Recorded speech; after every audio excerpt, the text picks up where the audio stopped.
several places on this planet of ours, we have what they call power points. And today our little talk is about power and things that we do with it.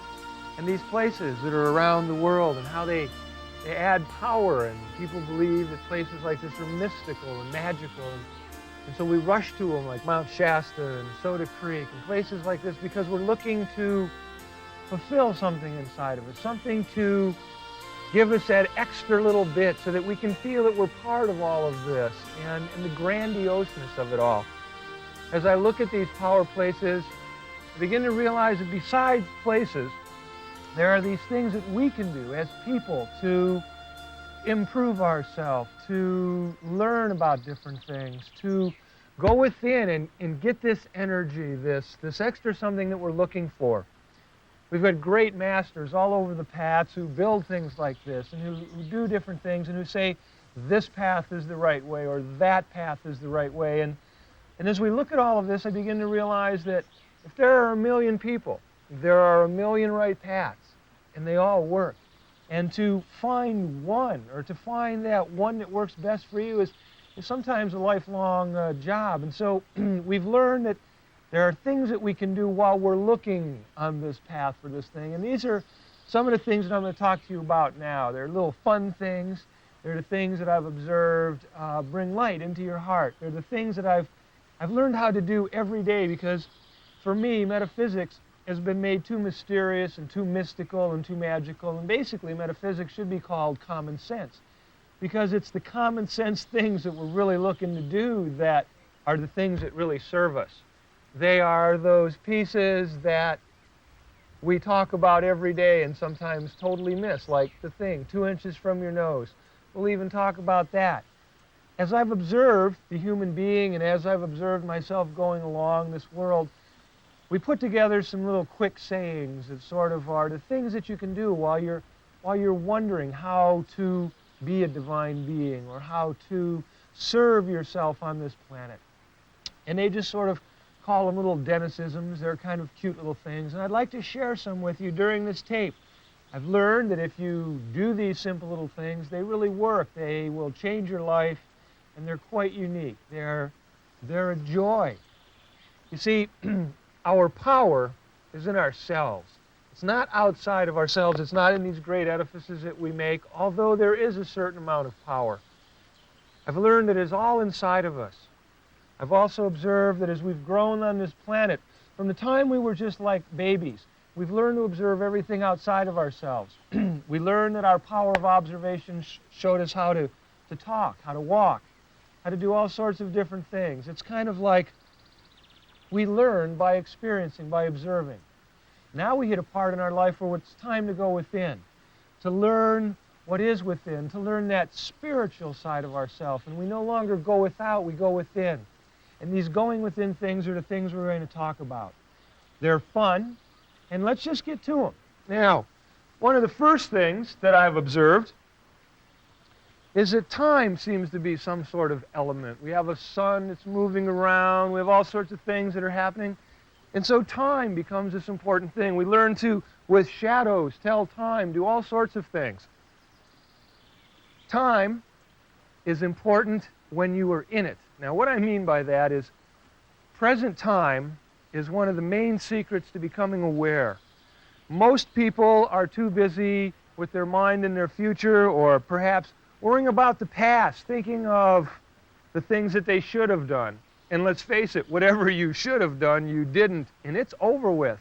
And yet people dwell on things like this. They go into the past. They go, if I would have changed this, if I would have changed that. There's nothing to change. The past is over, and yet we linger on it. Other people live continuously in the future. They think about the party they're going to go to, or the car that they're going to get, or the house that they're going to get. And we as a people discover that sometimes we don't know when we're in present time. We're too busy there, or all of these places. And so one of the first things that I began to learn was if the more I could stay in present time, the more I became aware of things. By staying in present time, I began to realize what color the grass is, what color the sky is, as unusual as that sounds. I can hear the stream in the background. I can hear the birds singing in the background. I'm aware of everything that's happening in front of me. I'm not wondering, what will I do tomorrow?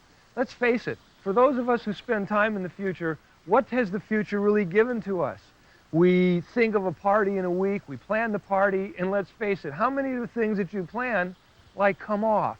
We have to change things all of the time. It's like we have to readapt, and all of that time we spent in the future trying to make something there and get worried about it, we could have been staying in present time, enjoying, smelling the flowers, hearing the water, listening to the bird, and being in comfort instead of rushing to do something that has nothing to do with this moment at all. The past is kind of an unusual thing because people look at the past and blame themselves for what they're not doing. It's sort of like, oh, if I would have just said this to this person, or if I would have just done that to this other person, things would be different. Well, we didn't. We have to learn that the things that we do right here, right now, is what makes our future. We're a being that is eternal. What does that mean? How can we be eternal? We are eternal based on present time. What we are doing in this split second is what our future is going to be in the learning process. We perpetuate our future by creating things in these moments. If we're always creating in the future, what good is that? Or if we're always creating in the past, what is that? We can create futuristic events for the future as long as we're in present time, doing them right here, right now, and not having anticipations or expectations on how these things are supposed to work out. And so I think one of the keys to basically putting all of your disciplines together or your joys together is sort of see how this works in present time. What is this really all about? Present time is the key. Can I do it by paying attention? Am I listening to what that person is saying, or am I daydreaming about something tomorrow? Staying in present time is really one of the keys. By staying here, you become aware of the future that you are creating in the present moment. Stay in present time. It's a key. While we're in present time, let's take another look at one of these subjects. Let's take a look at being true to yourself and not judging. Let's take not judging first. Not judging. This is how we can stay in present time, by not judging. If we do an event in the future, which is important, we plan it in the present time. I notice then that's when things change. A lot of people get expectations, anticipations. They judge the way that things should turn out in the future. Now, while we're in present time, one of the things that kind of works real well with present time is the judgment stuff. You know what judgment stuff is? That's sort of like you're doing something in present time, but you expect it to turn out this way, and then when it doesn't, you throw a fit. Now, one of the things by staying in present time is to learn how not to judge. A very famous person who I did a lot of copy work from said, if you have any judgments here, let me just mark them down in the dirt with my finger. And his name was Jesus, and he was a very, very unique being. He changed the course of history. He's written up in all of the books. Here's a man who knew the secrets of life, the secrets of eternity. He was the Son of God, which is a very heavy-duty scenario. And his main thing was don't judge. Don't judge, don't judge. And so I learned to use that one. And I began to find that it worked out really well. I noticed that you really don't judge people or things or things outside of ourselves. We judge ourselves through somebody else. In other words, boy, look at them. Did they make a mistake on that one, huh? But it's really us, knowing that somewhere inside of us we made a mistake or something like that.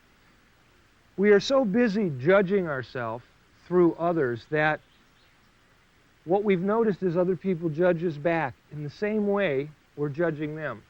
Example, if I'm criticizing somebody all the time, my judgment is in criticism. And I began to notice that people who hang out around me all begin to criticize. They seem to be doing the same thing I'm doing, or I seem to be doing the same thing that they're doing. But whatever it is, I notice that when we're in a criticism mode, then the people around us are also in the criticism. I notice that if we're in a loving mode and we're just saying, hey, things are really cool and far out dude, and all of the things that go along with it, that's who we're hanging out with then. People are going, hey, everything's okay, things are nice, things are pleasant. I notice that by staying in present time, if I'm in an angry space, usually I'm noticing that I'm hanging out with those angry folk. But if I'm in a good space, I'm hanging out with good folk. Where do you want to be in all of this? Like, how do you want to judge yourself? Do you want to judge yourself as, one of those things that people say are a pain in the neck, you'll find out that you won't have many friends, but the ones you do have will all be pains in the neck.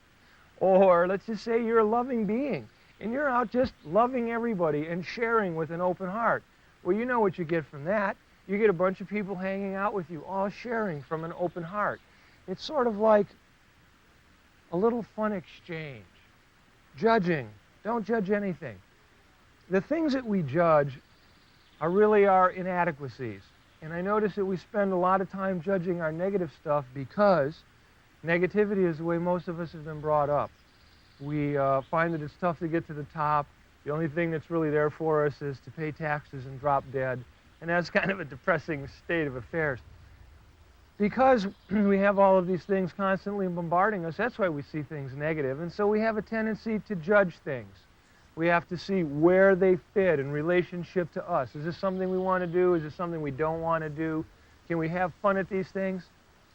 I've noticed that as human beings, as we hang out on this planet, it's almost as if we've been told that suffering is some sort of a reward. And I notice that people get into suffering and they start judging things just so they can suffer. Well, for me, I decided to make, and if I could call this a judgment, I'm sorry for it, but I decided to judge myself having fun. See, I began to observe that on the planet, everybody was suffering. And that left like a world of duality with nobody having a good time. So I started to get together with all of the people like you, and I started having a good time, and I stopped judging everything that was going on. Instead of saying this was wrong and this was wrong and that was wrong, I started having a good time. I let go of suffering because suffering wasn't working for me. And so then I stopped judging suffering. And I found that by not judging suffering, I could come and I could go and I could do things from joy in my heart and feeling good about everything I've done. So one of those keys is don't judge yourself. By judging yourself, you're spending too much time, spinning your wheels. Besides not judging yourself, one of the things that helps in this non-judgment thing is you need to know how to love yourself. Now here's a word that's been so overplayed in the metaphysical field, like, who knows? I mean, love, what an amazing thing. You've got the love that you can feel when, you're hanging out with a person who you really care about. And then you got love of good food. Then you got love of a vehicle. You got love of a house, family, kids. All of these sorts of love. Just as a point of reference, how often do you love yourself? I'm aware of the fact that we're always trying to fulfill the other person. We're always saying, well, what do you want to do, honey? Or what do you want to do, children? Or what do you want to do? And we have this picture that if we can make them happy, then we become happy. If we can do what brings a joy to them, then we're going to have joy. And what I notice is we forget about ourselves. We're so interested in making everybody else happy that we forget how to love ourselves. And it's an unusual thing, It's like, when was the last time you did something really loving for yourself? When was the last time you bought yourself flowers or candy or a toy or a present? You'll do all these things for other people. You'll do them for your kids or for your spouse or for your parents or whatever. You'll do them for other people, but when do you do them for yourself? Learning to love yourself, it's really an important thing. You see, if you stop judging yourself, and that you just stop doing by hanging out in present time, and every time you go to say something stupid about yourself or somebody else, you stop. And you go, oh, so now you're in present time. You didn't judge yourself, which is really far out, because the end result of not doing these things is that you start feeling good about yourself. You're not judging yourself, you feel good. And you'll start to notice that you can love yourself. You can only love yourself if you're not judging yourself. If you're so busy judging yourself and right and wrong, like, how could you take time to love yourself? When was the last time you really loved yourself? When was the last time you hugged yourself? Just, like hugging yourself. When was the last time you hugged a friend just to get that particular kind of a rush? I mean, remember when love was a real exciting thing? Not that it's not right now, but remember when you met your special person for the first time? For the first week, you were in love. Remember how that was? Regardless what that other person did, they could not do anything wrong. They could not do anything wrong. And that lasted for about a week. Oh, you wrecked the car, no problem, it's fine, honey, no sweat. Oh, the house burned down, the kids did that. Oh, well, just an accident. After a few weeks, however, that lovingness started to disappear and you started finding flaws rather than love. And then you started finding little pick zones that you could kind of pick away at. Go back to the time of that first week where you were just filled with love. And you knew that in those times you could do the perfect thing for the party you were trying to attract. You were doing like the ultimate thing. You knew how to act right, you knew what to say, you knew what flowers to bring, you knew what candy to bring. You really had it down. It was a pat deal. You knew how to treat that person. Take all of that knowledge and turn it into yourself and start a friendship with you. You are a very special person. Start a love affair with you. Treat yourself like you would have treated these other people. Treat yourself to flowers or candy or something special. Treat yourself to not blaming yourself. Treat yourself to not judging yourself. Treat yourself to self-love. It is really an amazing thing. You grow, you have fun. It's one of those really unique things. And so basically, I guess it just really all comes down to you.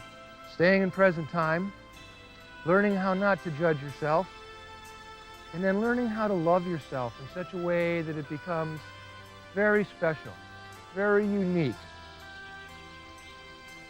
You know, as we kind of work on that, there's other things that we need to work on besides these things, and let's take a couple important ones now. These are a little different. They might take a little longer to explain for me, but they simply go like this. It is never outside of yourself. Things that happen to us. People say we have accidents.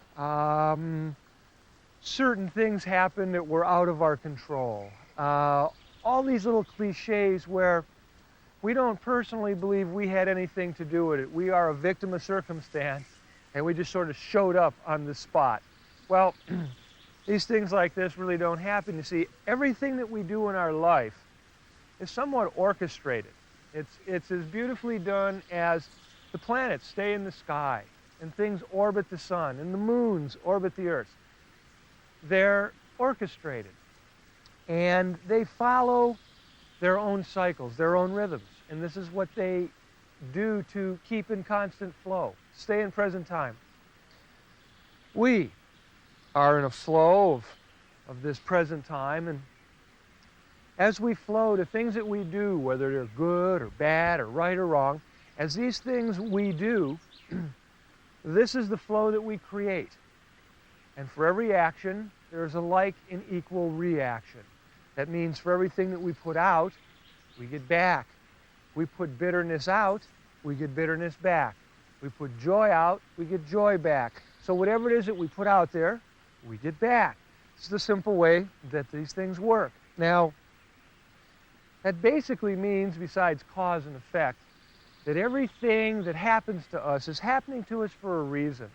It's based on our performance record, so to speak, on how we've done on the planet.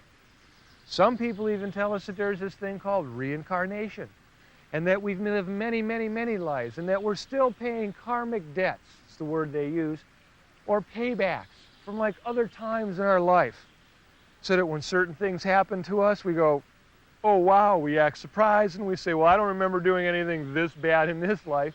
And we go, if you're cosmic, you go, I must have done this in another life, and this is coming back to haunt me now. There's a lot of cute things that people say and do because metaphysics is kind of a game of playing. But what I began to realize is what we do put out is what we get back. I'm basically only being responsible for this life because this is the one I'm aware of. Until I go to these other lives and prove those are my other lives, or feel or know, they have no value to me in this everyday state. Now let's take a couple things. People will say, well, yeah, but why is this coming to me? Like, what is it that I've done that I've created this? And we try to think in our mind, like, where did this really come from? Well, most of us aren't conscious. We're totally unconscious. We say things about people, we gossip, we throw innuendos out continuously. And most of the times we're unconscious of it. We're doing it because everybody else is talking about somebody, so we'll throw in our 2 cents so we can be in the conversation. And the next thing you know is you've got all of this stuff going into the conversation. Well, for these things, there is something that they call, payback. That means for every action, there's a like and equal reaction. Now, as we do these certain things, let's just say we're unconscious. And you know what unconscious is, folks. That's where, like, you're driving the car on the road for 10, 15 minutes and, like, you don't remember who was driving it, but you did remember getting from point A to point B. Unconscious is daydreaming. People love to daydream. It's sort of like a pastime. It's an escape. It keeps us out of the present things that are happening to us. As we look back at all of these unconscious states, what happens then is we are doing actions while we're not really at home. It's sort of like the dream state. You're gone, but the unit's there sleeping. It's the same thing with this daydream stuff or this unconsciousness material. We are doing things, but we're not really aware of the things we're doing or the things that we're saying. For those actions, we will receive like and equal reactions. Sometimes when we're daydreaming and not paying attention at all, we hurt somebody by accident. We say something that was totally inappropriate, and we didn't even know it because we were on this automatic pilot. We were daydreaming about a date, or we were wondering about something else, or all of these different things are running through our head all at a time, you know, and it's like, if you weren't even there in the first place, how can you possibly remember what's going on with all of the rest of these things? And so things pop up in your face and you go, well, I didn't do this. I don't remember that. I never said anything like this to this person. And you have to realize that even when you're unconscious, just like when you're sleeping, you're still responsible for what goes on. It's like it is never outside of yourself. I guess that's sort of one of the easier things to say and still have like a ton of meaning to it, because it does. It has loads of meaning to it. As I hang out and I think to myself, well, it's never outside of yourself. There's a lot of times when things happen and we would like to blame somebody else. It would be easy for us to go, well, it was their fault. And then all we do is satisfy ourselves. And we don't realize that the lesson that was there to be learned was for us to see, not to cover it over and blame it on somebody else. When we blame something on somebody else, we basically have to pay that back, because for every action, there's a like and equal reaction. That's why it is really never outside of ourselves. You stick your hand in the door. A lot of people like to moan about that. I've done that one myself. You stick your hand in the door, you slam the door, and you go, wow, I mean, how dumb is this? I never stuck somebody else's hand in the door and slammed it. Well, for everything that we do, it doesn't come back identical, or we would be repeating ourselves continuously on this planet. We have to observe that things come in energy, that the universe produces an energy flow towards us, and that's why we're not supposed to take it personally. Now, I'm looking at this and I'm saying to myself, it's never outside of myself, it's never outside of myself, it's never outside of myself. And as I begin to learn this, I begin to notice that certain things that I've done in the past, when they come back to me, I don't like. It's like, wow, I did this. I didn't mean to do this. I didn't realize that this was going to be the repercussions. And then what happens is you start to take it personally. You see, one of the keys that I just referred to before is don't judge. That means don't judge yourself, which means you shouldn't take things personally. A lot of people think that God gets up in the morning with them just to look around and go, whoa, there's Fred. I think I'll give Fred a bad day. And it's like this is all God's got time to do. I think it's perhaps a little busier than this. And I think when we get up in the morning and we're just having a bad morning, that's just really us wanting to experience a bad morning. I mean, we're here to learn. We're here to get through this world so that we can become a divine being or a being of light or something that is unique. And we're working for this. And as we're working for these things, some things come to us that are lessons that we don't necessarily like, but they are lessons. There's things that we need to learn from. There are things that we need to grow from. So sometimes things that we don't like happen to us and we go, geez, like where did this come from? Who did this to me? When nobody did anything to you, you created a situation for you to have something happen in your life. Don't judge it right. Don't judge it wrong. Don't judge it. Don't take it personally. God didn't give up just to give you, didn't get up just to give you a hard time. It woke up to serve you, to give you love. If you're wondering how much love it can actually give you, can you hear this tape right now and can you see it? If so, you're alive. Can you feel air going into your lungs? Therefore, you're alive. These are some of the greatest gifts going. And sometimes when a day isn't quite going right and we're wanting to blame somebody or something, look at yourself. Understand that somewhere along the line you created this. If you understand what's happening and you take it in joy, because for every action there's a like and equal reaction, when you take it in joy, you're not going to have to worry so much about complaining in the future. See, if you take something and you learn from it, and even though it wasn't pleasant, you learn from it, you'll also notice that you probably don't repeat this thing in the future because you've learned from it. So not all things that we learn from are pleasant. Some are unpleasant. And when these things happen, we have to learn not to take it personal. We have to realize that somewhere along the line we created this to happen. We consciously or unconsciously put something out that did something to another person, place, or thing, and we're responding by getting the material back. Don't make the mistake and grump and complain and go, oh wow, I got hurt again, it's bothering me again, now what am I going to do? Because if that's what you put out in present time, that's what you're going to get in the future. If you look at the lesson and you go, okay, I heard that it's not outside of myself, that this thing is happening to me so that I can learn it's not pleasant. Okay, so what I'll do is I'll observe this. I'll see what it's all about and what it means to me. And as I do that, that action is going to come back to me in the future. Instead of problems coming back to me in the future, what you'll begin to notice is good things will come back to you in the future. And you'll begin to see what you're putting out is what you're getting back. So a heavy-duty lesson, you'll just go, oh, wow, that wasn't too bad. I can learn from this. It's never outside of yourself. Now I get what they're saying. Don't take things personally. All of these things interface together. It's like personally means you did it, you will pay for it. It is not a punishment. It is a learning and growing experience.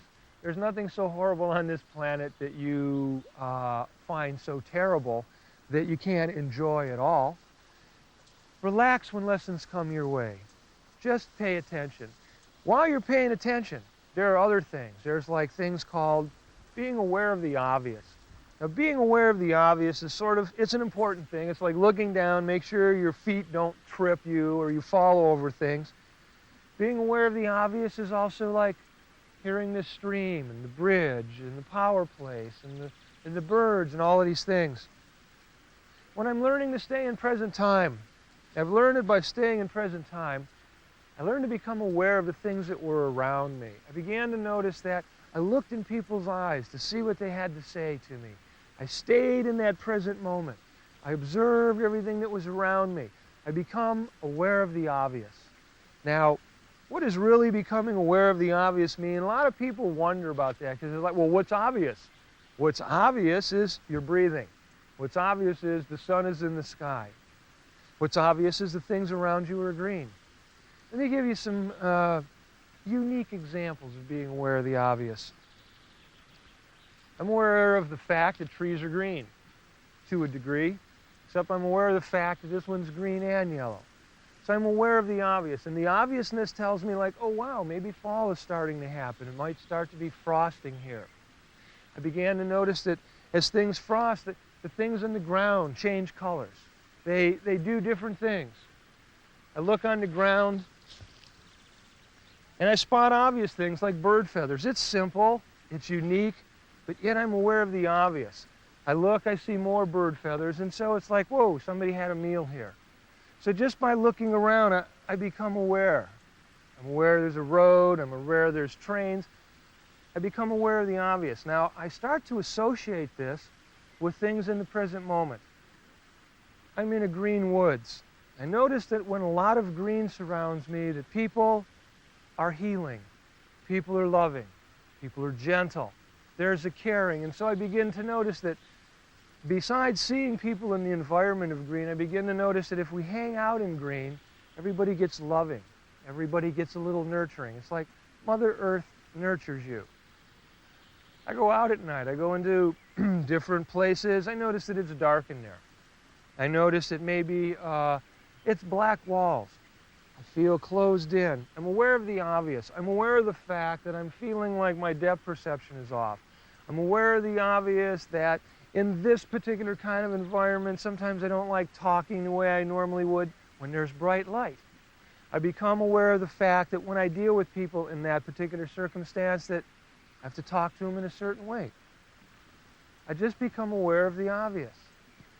I also begin to notice that, like, say I'm in a room that's painted red or it's painted orange. You can only hang out with a person in a room like that for 10 to 15 minutes, and then you're like, you're on people's throats. Being aware of the obvious. Being aware of the things that are like right here in front of your nose. Most of us are so busy looking in the future or the past that we don't see the things in present time. We don't see the beauty of the blue sky. We don't see the beauty of the green grass, the leaves turning. We're so oblivious to these things that we're thinking of all of the other stuff that there is. We're seeing all of the different things that are happening, and yet are we? I mean, like, if you didn't look at your shoes and maybe you only had one or two pairs, would you really know what color they were? What color were your kids' clothes when they went out the door? What color were your husband's or wife's clothes when they left? Did they dress looking like they were happy? Did they dress looking like they were sad? All these things that we observe from the world around us give us signals as to how we should act, how we should respond in the flow with all of these things. We notice that a person is having a hard time. So within us, within most of us, we'll go up and make sure we don't ruffle this person's feathers.